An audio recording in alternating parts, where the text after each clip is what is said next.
Assalamualaikum, hai murid-murid. Bertemu lagi kita di dalam subjek Sejarah tahun 6 dalam unit 10 Malaysia dan Dunia. Tajuk pembelajaran kita pada kali ini adalah Jiran Serantau. Murid-murid yang belum subscribe, sila klik subscribe dan tekan loceng agar tidak ketinggalan info pembelajaran terkini. Objektif pembelajaran kita pada hari ini adalah di akhir pembelajaran nanti, murid dapat menyatakan pertubuhan serantau yang dianggotai oleh Malaysia. Yang kedua, dapat menerangkan penglibatan Malaysia dalam ASEAN. Dan yang ketiga, dapat menyatakan kepentingan menjalinkan hubungan baik dengan negara luar.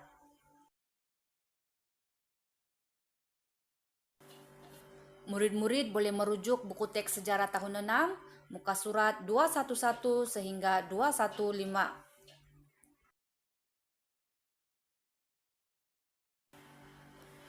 Murid-murid, hubungan baik dengan negara luar sangat penting demi menjamin keselamatan rakyat dan negara.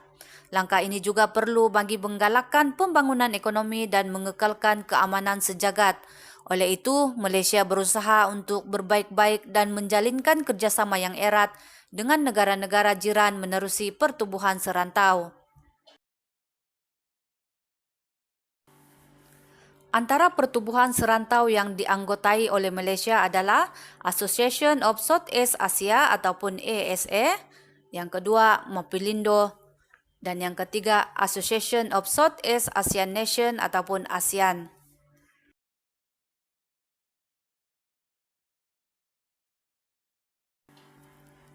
Association of Southeast Asia ataupun singkatannya ASA juga dikenali sebagai Persatuan Negara-Negara Asia Tenggara. ASA ini ditubuhkan pada 31 Julai 1961. Ia melibatkan Persekutuan Tanah Melayu, Thailand dan juga Filipina. Antara tujuan ASA adalah untuk membentuk kerjasama bagi membentuk pengaruh gerakan komunis.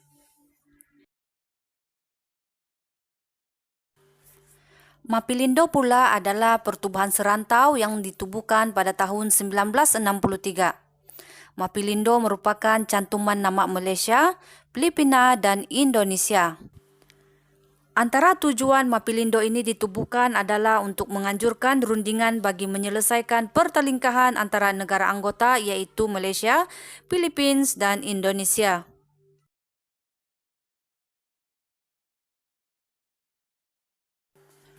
Pertubuhan yang seterusnya adalah Association of Southeast Asian Nation ataupun ASEAN, juga dikenali sebagai Persatuan Negara-Negara Asia Tenggara.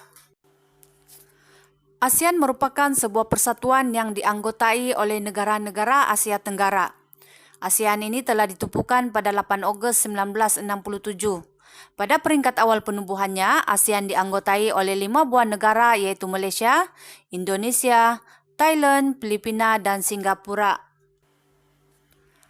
Anggota baharu ASEAN terdiri daripada Brunei, Vietnam, Laos, Myanmar, dan juga Kamboja. Brunei telah menganggotai ASEAN pada tahun 1984, manakala Vietnam pada tahun 1995, Laos dan Myanmar pada tahun 1997, serta Kamboja menganggotai ASEAN pada tahun 1999.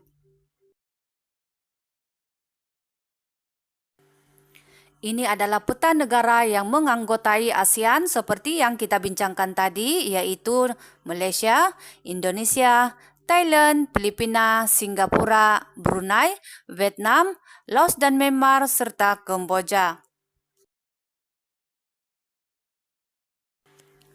Murid-murid, tahukah Anda makna warna logo ASEAN?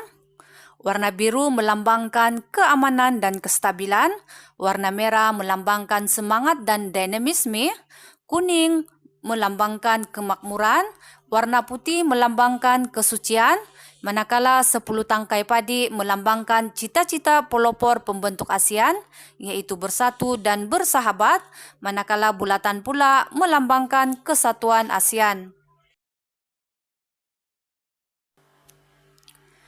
Sejak awal penubuhan ASEAN, Malaysia sentiasa memainkan peranan ke arah mencapai matlamat penubuhannya.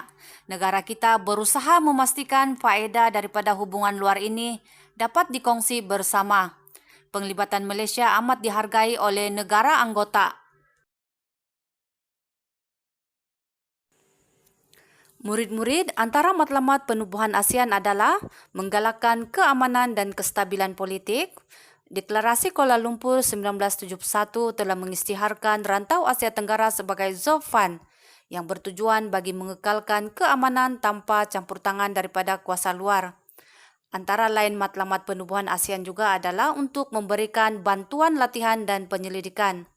Malaysia telah terlibat dalam penubuhan Regional Centre for Education in Science and Mathematics iaitu RECSAM di Pulau Pinang.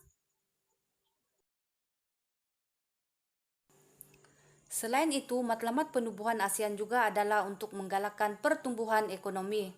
Pada tahun 1993, ASEAN telah mengumumkan kerjasama ekonomi menerusi The Indonesia-Malaysia-Thailand Growth Triangle (IMT-GT).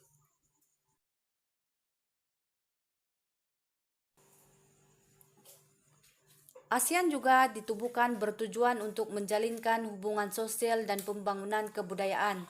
Hubungan rapat negara anggota dijalinkan menerusi penganjuran sukansi dan pembangunan kebudayaan dengan mengadakan festival filem ASEAN.